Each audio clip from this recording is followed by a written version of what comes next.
மிகப்பெரிய மனிதர், ஜென்டில்மேன் அப்படின்னா அதுக்கு ஒரு எடுத்துக்காட்டு வந்து சரவணன் சார் அவருக்கு. எப்பவும் வெள்ளை ட்ரெஸ் போடுவாங்க, அதே மாதிரி அவருடைய உள்ளமும் வந்து அவ்வளோ வெள்ளையாக இருக்கும். சினிமா நேசித்தவர். அந்த 10 நிமிஷம் பேசினா 10 தடவை அப்பாச்சி அப்பாச்சின்னு சொல்லிட்டு அவருடைய ஃபாதரை வந்து நினைவுபடுத்திக்கிறாரு. என் மேலே ரொம்ப அன்பு, என்னுடைய நல்ல விரும்பி, என்னுடைய கஷ்ட காலங்கள் எல்லாம் எனக்கு துணையாக நின்றவர். ஏவிஎம்மில் வந்து ஒரு 9 படம் நான் ஆக்ட் பண்ணியிருக்கேன். அந்த 9 படமும் வந்து பெரிய ஹிட்டு. அதுக்கு வந்து மெயின் காரணம் வந்து சரவணன் சார்னு சொன்னால் அது வந்து மிக ஆகாது. இது 80s வந்து முரட்டுக்காடு, தமிழில் வந்து மிகப்பெரிய பிரம்மாண்டமான செலவு எடுத்த படம் 80s. 20s வந்துட்டு சிவாஜி, மிகப்பெரிய படம், பிரம்மாண்டமான படம். அதே மாதிரி இப்போ 20s வந்து இன்னும் ஒரு பிரம்மாண்டமான படம் எடுக்கணும்னு சொல்லி பேசிகிட்டு இருந்தார். ஸோ அது வந்து நடக்கவே இல்லை. அவருடைய மறைவு வந்து ரொம்ப மனசு பாதிக்குது. அவர் ஆத்மா சாந்தி அடையட்டும். அவர் குடும்பத்தாருக்கு என்னுடைய ஆழ்ந்த வணக்கம். ஏவிஎம் நிறுவனம் 73 வருஷத்தில் 175 படங்கள் எடுத்திருக்காங்க. இந்த ஸ்டுடியோவில் நடிக்காத நடிகர்களே கிடையாது. வைஜெயந்தி மாலாவை அறிமுகப்படுத்தினாங்க, சிவாஜி அறிமுகப்படுத்தினாங்க, கமலஹாசன் அறிமுகப்படுத்தினாங்க, என்னை அறிமுகப்படுத்தினாங்க, எஸ் ராஜேந்திரன் அறிமுகப்படுத்தினாங்க. இப்படி ஆரம்பித்து இதில் நடிக்காத ரஜினி, கமல் உட்பட இதில் நடிக்காத நடிகர்களே கிடையாது.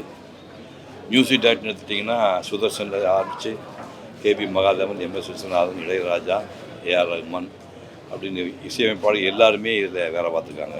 டைரக்டர்களில் வந்து கேஎஸ் கோபாலன் சொந்தமாக ஸ்டுடியோ வச்சுருந்தாலும் அவர் இங்கே ஜாஸ்தி பண்ணல. ஏபி நாராயண் சொந்த படம் எடுத்தனால வரல. ஸ்ரீதர் இவங்க தவிர பாரதிராஜா, பாக்யராஜ் உள்பட அத்தனை டைரக்டர்களும் இங்கே வேலை பார்த்துருக்காங்க. டைரக்டர்களும் சரி, நடிகர்களும் சரி, மியூசிக் டைரக்டர் சரி, எல்லாரும் வேலை பார்த்த ஒரு இடம்.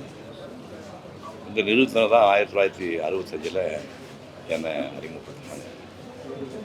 எனக்கு சொந்த பேர் பழனிசாமி. இந்த பேரை சிவகுமார்னு மாற்றி வச்சது சரவணன் சார். சரவணன் சார் தான். அண்ணன் தம்பி 4 பேர் இருந்தால் கூட எனக்கு இந்த பேரை வந்து சிவகுமார் வச்சது சரவணன் சார். அவர் ஞாபகத்தமாக தான் என் மகன் சூர்யாவுக்கு ஒரிஜினல் பேர் சரவணன் நான் பேர் வச்சேன். முதல் படத்தில் ஒரு முக்கியமான லவ் சீன் ஒரு 500 அடி வரும். அந்த லவ் சீன் போயிடுச்சு. அதுக்கப்புறம் பார்த்தா அந்த படத்துலேயே நான் வந்து 3 சீன் 4 சீன் தொக்கடா சீன் தான் வர மாதிரி இருக்கும். அப்போ நான் அந்த மாணிக்கம் ரெக்கார்டிங் தியேட்டர் பக்கத்தில் நின்று அழுதுட்டு இருந்தேன். அப்போ சரவணன் சார் வந்தார். சாரி சிவகுமார், இந்த கூட நடித்த பொண்ணுக்கு உங்களுக்கு மேட்ச் ஆகலை, அது கொஞ்சம் சீனியர் மாதிரி தெரிஞ்சு சொல்லிட்டு அப்பச்சி உங்கள் சீனை வெட்டிட்டாங்க. 500 அடி சீன் அதான் படத்தை மெயின் சீன், அதை தூக்கிட்டாங்க. அப்போது நான் இந்த ஓட்டல் அழுதுட்டு இருக்கும்போது சரவணன் சார் கூப்பிட்டு சீக்கிரமே உங்களுக்கு மிகப்பெரிய வேஷம் கொடுப்போம், நீங்கள் தைரியமாக இருங்க அப்படின்னாரு. இது நடந்தது 1965. அப்புறம் 68 உயர்ந்த மனிதன் ஒரு படம், ஒரு உத்தர் புஷ்னு பெங்காலி படத்தை பேஸ் பண்ணி அவங்க பண்ணாங்க. கிருஷ்ணன் பஞ்சி டைரக்ட் பண்ணாங்க. சிவாஜி எனக்கு அப்பா வேஷம் பண்ணார். பாணிஸ்ரீ அது எனக்கு அம்மாவாக இருப்பாங்க. அதாவது சிவாஜி எஸ்டேட்டு வாட்ச்மேனுடைய பொண்ணை லவ் பண்ணி அவளுக்கு தெரியாமல் பிறந்த பையன் நான். படம் பூரா சிவாஜி நடிச்சிருப்பார், நான் சத்யமூர்த்தின்னு அவர் பையனாக நடிப்பேன். நான் தான் ஒரு பையன், படம் பூரா தெரியாது, ஒரு வேலைக்கார பையனாக நடிச்சிருப்பார். படம் முடியும் போது அது தெரியும். அப்படி ஒரு சப்ஜெக்டு. தமிழ் சினிமாவில் ஒரு மிகச்சிறந்த படங்கள் ஒரு 100 படங்கள் எடுத்துட்டிங்கன்னா அது ஒரு படம் உயர்ந்த மனிதன். அந்த மாதிரி ஒரு நடிக்க வச்சாங்க. அதுக்கப்புறம் வந்து அடுத்த தலைமையில் சூர்யாவுக்கு வந்து அயன், பேரழகன் 2 படம் மாஸ்டர் பீஸ் படங்கள். 2மே சூர்யா லைஃப்பில் மறக்க முடியாத 2 படம். அயன் இருந்தது. எனக்கு முதல் படத்தில் சம்பளம் சொன்னால் ஷாக் ஆகிடுவீங்க. எனக்கு முதல் படத்தில் சம்பளம் வந்து 1000 ரூபா. பெரிய நம்பர் வச்சுக்க, வெறும் நம்பர் 1 போட்டு 3 செய்வோம். 1000 ரூபா எனக்கு முதல் படத்தில் சம்பளம். ஆனால் சூர்யா அந்த படம் பண்ணும்போது நீ என்ன சம்பளம் கேட்குறியோ அது சம்பளம் தானு கேட்ட பணத்தை அப்படியே கொடுத்து படம் பண்ணாங்க. சரவணன் சார் வந்து எப்படி நெருக்கமானு சொல்ல முடியாது. தில்லவசந்தரும் சரவணன் வந்து ஒரு இரட்டை பிறவிகள் மாதிரி. தில்லோசந்தர் ஒரு நாளைக்கு ஒரு தடவை தில்லோசந்தர் பேசாமல் இருக்கவே மாட்டார். வியாழக்கிழமை இங்கே வந்து ராஜேஷ கல்யாண பக்கம் அவென்யூ இருக்குது. அங்கே வந்து இவர் சாப்பாடு ப்ரிப்பேர் பண்ணி, இவர் சைவம், தில்லோசந்தர் அசைவம் சாப்பிடுவார். அவர் வந்து ஈசிஆரில் மாயாஜால் பக்கத்தில் குடியிருக்கார். வியாழக்கிழமை கேரையில் நான்கு செஞ்சு எடுத்துகிட்டு போய் 11 மணிக்குள்ள வெயிட் பண்ணுவார். தில்லோ சரவணன் சாப்பாடு விடணும், சாப்பிட வச்சு சாயங்காலம் பேசி வியாழக்கிழமை ஃபுல் டே வந்து தில்லோ கூட ஸ்பெண்ட் பண்ணி வருவார். எப்போ தில்லோக்கு இறந்து போனாரோ அப்போவே இவருக்கு ஒரு சேலை குனிஞ்ச பருவமாக ஆகிட்டார். அதுக்கப்புறம் வந்து நம்ப மாட்டேங்க, 2 நாளைக்கு ஒரு தடவை எனக்கு ஃபோன் பண்ணுவார். நான் அவரும் 1/2 மணி நேரம் பேசுவோம். என்னுடைய ஸ்பீச்சு பூராமல் ராமாயணம் மகாபாரதம் உட்பட எல்லா ஸ்பீச்சையும் வந்து டிவிடி வாங்கி தினம் போட்டு பார்ப்பார். போட்டு பார்த்துட்டு ரொம்ப பிரமாதம் பண்ணிக்க அப்படிம்பார். இந்த கடைசி ஒரு வார இடைவெளியில் மட்டும் எப்படியோ தொடர்பு ஒரு 10 நாள் இடைவெளியில் அவர் பேசாமல் போயிட்டு திடீர்னு அவர் கிளம்பி போயிட்டார். அதாவது ஏவிஎம் நிறுவனத்தினுடைய எக்ஸ்டென்ஷன் மாதிரி, ஏவிஎம் கிட்ட எக்ஸ்டென்ஷன் மாதிரி அவர் தான் இத்தனை வருஷமாக தொடர்ந்து ஒரு ரஜினி படம் எடுத்திங்கன்னா அவர் அது சிவாஜி படமாகட்டும், முரட்டுக்காளியாக இருக்கட்டும், போக்கி ராஜாவாக இருக்கட்டும், அவர் வச்சே கிட்டத்தட்ட ஒரு 10 படம், எஜமான் படம் 10 படம் எடுத்துருக்காங்க. கமல் வந்து தூங்காதே, உயர்ந்த உள்ளம், சகலகலா வல்லம் படம், மாஸ்டர் தமிழ்நாட்டுடைய ஹிட்டான படம் ரஜினி கமல் படம் எல்லாமே இவங்க தான் ஷூட் பண்ணிக்காங்க. கடைசி சிவாஜி படம் அவங்க எடுத்துருக்காங்க. ஒரு கட்டத்துக்கு அப்புறம் இனிமேல் தொடர்ந்து படம் பண்ண முடியாதுன்னு அப்படி அந்த படம் எடுக்கிறத குறைச்சிட்டாரு. 10 நாளைக்கு முன்னாடி கூட அவர் பேசிட்டு இருந்தேன். ஸ்மூத்தாக கிளம்பிட்டார். அதாவது கடைசி காலத்தில் இந்த பாய் போட்டு படுத்து நோய் வந்து பிடித்து பல நாள் கிடந்த மடிதான் அப்படிங்கிற மாதிரி துன்பப்பட்டு போகக்கூடாது. அவர் 88 வருஷம் வாழ்ந்திருக்காரு, நிறைவான வாழ்க்கை வாழ்ந்தார். ஒரு மிகப்பெரிய தயாரிப்பாளராக அவர் உருவாகி அவர் மகள் குகனை உருவாக்குறாரு. இப்போ பேத்திகளும் சீரியலாக பண்ணிட்டுருக்காங்க. இந்த துறை சம்மந்தப்பட்ட முழுசாக வாழ்ந்த மனிதன், அந்த மனிதன் கிளம்பி போய்விட்டான். அவர் ஆத்மா சாந்தி அடைகிறார். பெருமதிப்புக்குரிய ஏவிஎம் சரவணன் மறைந்து விட்டார்.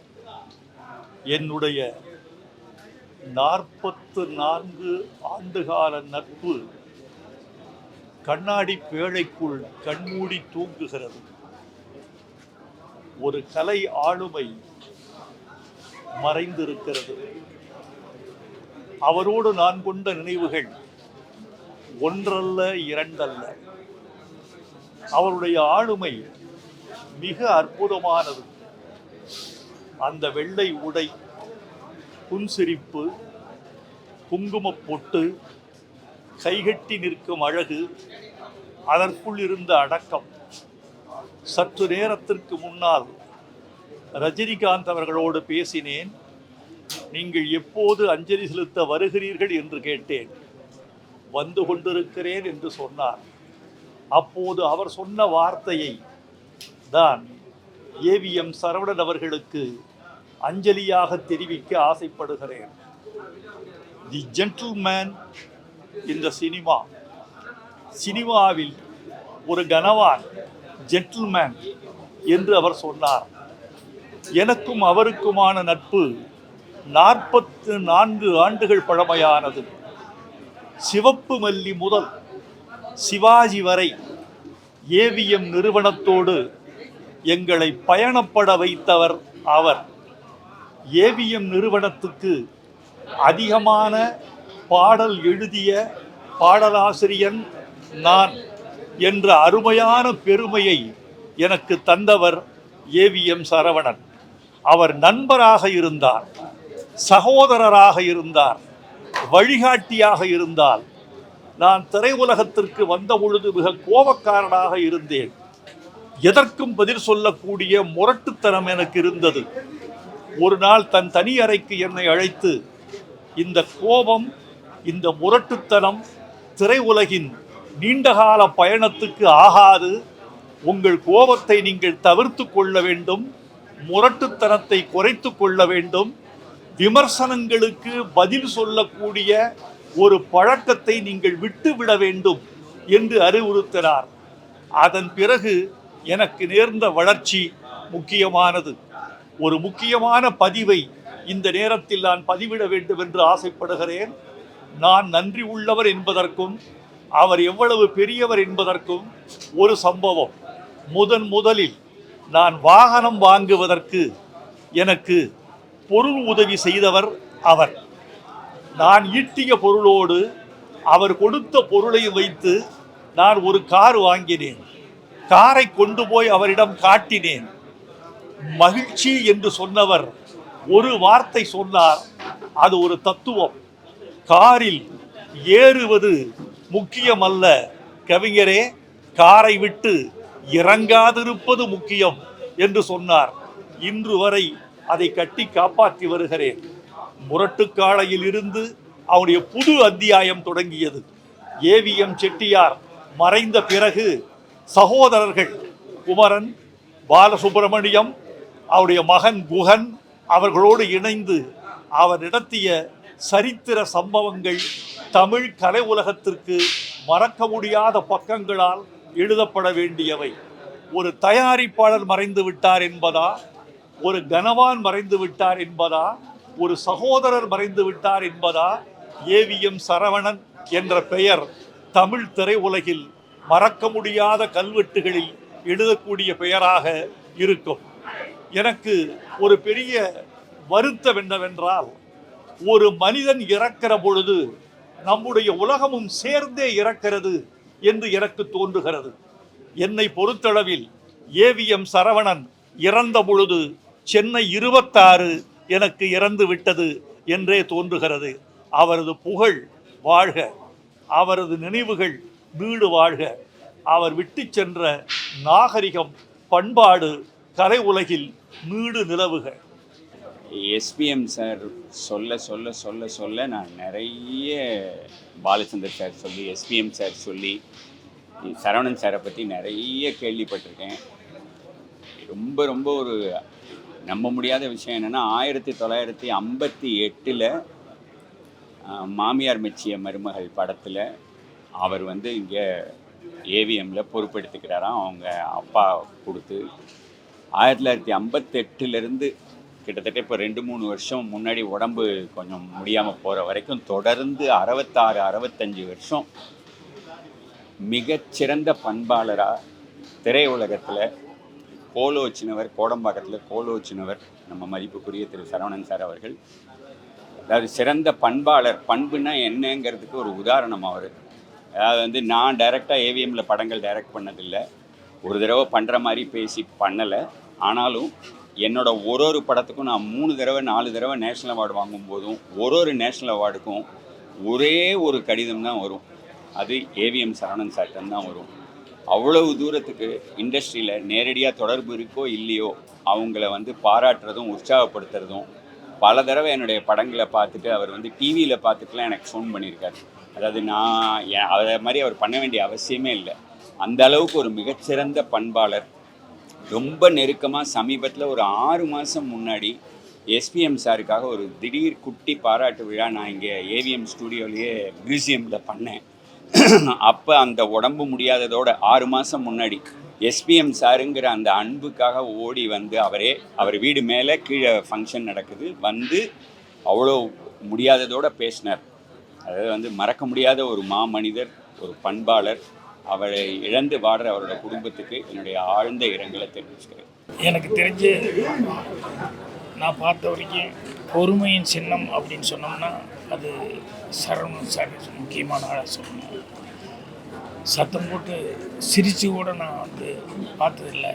அந்த அளவுக்கு ரொம்ப அமைதியாக இருப்பார். கோவிலுக்கு போய் சாமி கும்பிட்ற அளவுக்கு பவித்திரமாக சினிமா தொழிலில் வந்து அவர் ரொம்ப நேசிச்சிருந்தவர். நான் முந்தான முடிச்சு கதையை எந்த பேப்பரை பேனாமல் இல்லாமல் ஃபுல்லாக டெஸ்டிச்சு சொன்னதை வந்து அவ்வளோ ரசித்து கேட்டார். அது எந்த பேட்டியாக இருந்தாலும் எல்லா ஃபங்க்ஷன்லையும் அதை திருப்பி திருப்பி சொல்லிகிட்டு இருப்பார். அது அவர் ரசித்ததை விட அவர் வந்து அவங்க அப்பா பெரியவர், அவர் இருந்து அதை கேட்டிருந்தா எவ்வளோ சந்தோஷப்பட்டிருப்பார் அப்படின்னு சொல்லிட்டு அதைத்தான் ரொம்ப பெரிய ஏக்கமாகவே சொல்லிக்கிட்டு இருப்பார். ஸோ என்னுடைய பர்சனல் லைஃப்பில் நிறைய சுக துக்கங்கள் எல்லாத்துலேயுமே வந்து அவர் தோள் கொடுத்து நின்றுருக்காரு. நான் இந்த படம் எடுக்கும்போது அந்த ஏவிஎம் சகோதரர்கள் அவங்க 3 பேர்த்துக்கிட்டையும் அவங்களுடைய பழக்க வழக்கங்கள், அவங்க கேரக்டரு, அவங்க அடுத்தவங்களுக்கு கொடுக்குற மரியாதை, இதெல்லாம் பார்க்கும்போது எனக்கு அவர் பெரியவர், எந்த அளவுக்கு ஒரு குடும்ப தலைவனாக இருந்து இவங்களெல்லாம் இவ்வளோ பொறுப்போடு வளர்த்திருக்காரு அப்படின்னு அவர் மேலே மிகப்பெரிய ஒரு மரியாதை எனக்கு வந்தது. அவர் சந்திக்க முடியல, எங்கிட்ட பெரிய ஆதங்கமாக இருந்தது. ஸோ எல்லாத்துக்கும் வர்றது சரவணன் சாருக்கு வந்திருக்கு. சினிமா இருக்கிற வரைக்கும் சினிமா சம்மந்தப்பட்டவங்க எல்லாருமே என்றைக்கும் தினம் ஒரு தடவை ஏதாவது ஒரு விதத்தில் வந்து இவங்களை வந்து முன்னுதாரணமாக பேசிக்கிட்டு இருப்பாங்க. ஸோ சரவணன் சார் அவர் குடும்பத்தாருக்கும் சொந்த பந்தங்களுக்கும் நண்பர்களுக்கும் எல்லாத்துக்குமே என்னுடைய ஆறுதல் தெரிவிச்சுக்கிறேன். அவருடைய ஆத்மா சாந்தி இல்லைன்னு சொல்லி ஆண்டவனை பிரார்த்தனை பண்ணிக்கிறேன்.